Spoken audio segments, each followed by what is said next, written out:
There is a Japanese dish called fugu. It's prepared from the porcupine fish, genus Diodon.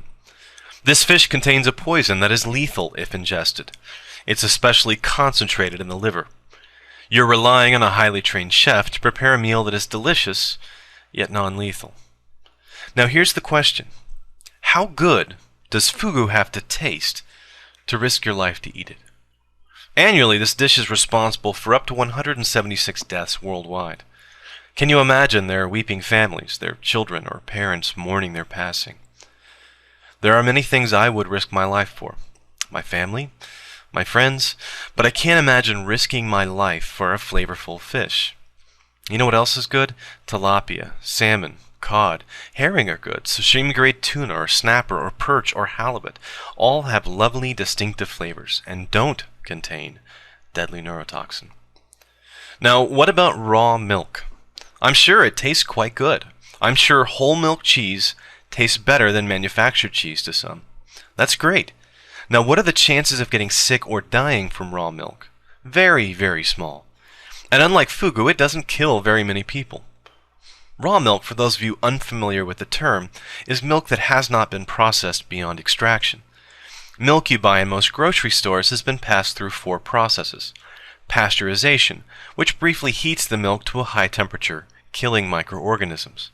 Homogenization, which makes the milk fat globules a uniform size that can stay suspended in the fluid milk so it doesn't separate on the shelf. Standardization, which adjusts the milk-fat ratio to a standard 3.25% for whole milk or less for other kinds. Fortification, which adds vitamin D and sometimes vitamin A. The most important of these processes is pasteurization, named for the famous scientist who first applied it to wine to prevent spoilage. It increases shelf life, kills bacteria and viruses, and makes the milk safer to drink. It was first introduced in the late 1800s, but started gaining acceptance in the US around 1910, especially in the cities, where milk had to be transported from high-density dairies to all the stores and households by room-temperature horse cart or car. Even before we used pasteurization to render our milk safe, the number of people killed by milk-borne illness was never very high. Barely a few tens of thousands a year. Far less than 1% of the population, and it was only about 25% of total foodborne illness. Today, milk accounts for less than 1% of foodborne illness.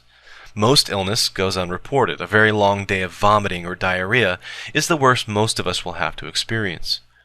A child, the elderly, those who are sick, AIDS, cancer, or transplant patients, on the other hand, may risk serious injury or death. Before I give you exact numbers, I want you to answer a very simple question. How good does raw milk have to be to risk your life to drink it? How far over the edge of the cliff are you willing to lean to get the best view? Here are the actual figures. In the years 1922 to 1944, during the period that first saw the popularity of pasteurizing milk for safety, there were a total of 37,965 cases of reported milk-borne disease, with an average of 1,726 cases per year.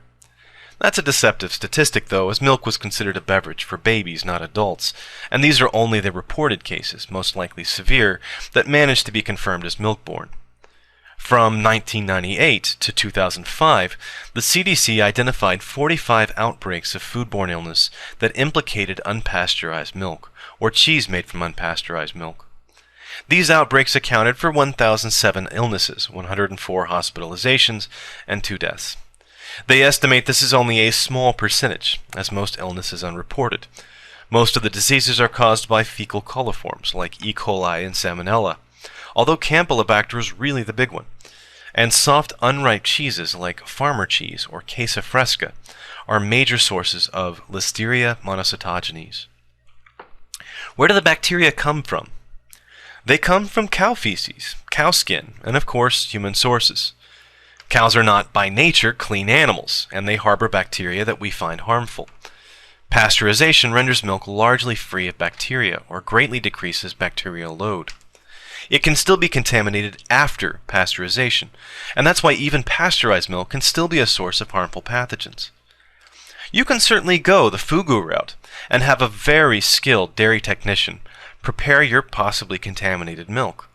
All the risks can be minimized by various ways, like using free-range, grass-fed cows grown on very clean, very small farms, but only pasteurization eliminates those known risk factors. A California survey in 1997 indicated that young Hispanic males with no high school diploma were more than twice as likely as the general population to drink raw milk. However, the raw milk movement is rapidly gaining support among affluent, white, alt-med hipsters who tout raw milk as edible medicine, preventing everything from cancer to asthma. I think part of the appeal is the counterculture edge of being rebellious against medical establishment. And the medical and agricultural experts are against raw milk consumption. The CDC, NIH, FDA, USDA, the AMA, and the National Association of State Departments of Agriculture have all issued statements against raw milk consumption. Even the Future Farmers of America, the group I suppose might have the most vested interest in this industry, have an education program on risks. Yet it's still legal to purchase in 28 states, completely illegal in 15, and in the remainder there are legal exemptions, or cow sharing programs, or farmer direct sales. It's still against U.S. federal law to transport it for sale across state lines. However, some large raw milk operations ship their product labeled as pet food to subvert this protection. Canada and Australia also have laws outlawing direct sales. I want to use this issue of raw milk to demonstrate how to use rationality and critical thinking to determine the smartest policy on a controversial issue. I want you to imagine a scale. On one side we'll have costs, and the other side will be benefits.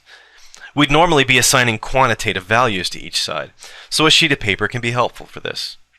For raw milk, the proponents will tell us that the benefits are nutrition, flavor, probiotics, and I'll add one extra item that we should always include: liberty, the freedom to eat what you want.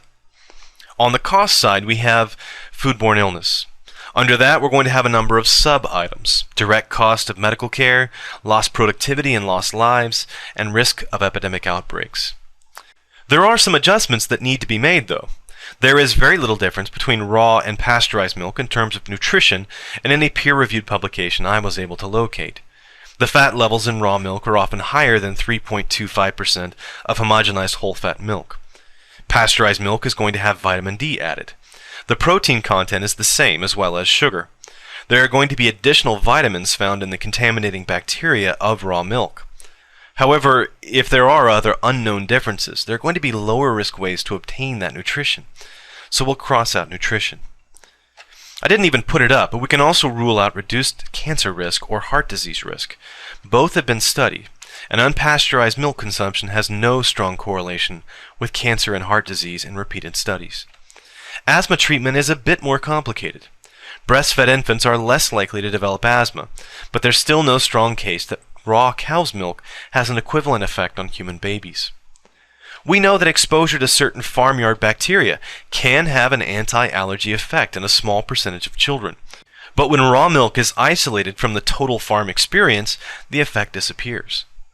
There is a controversial idea called the hygiene hypothesis that proposes an inverse link between the things we are exposed to as children and our later in life allergies.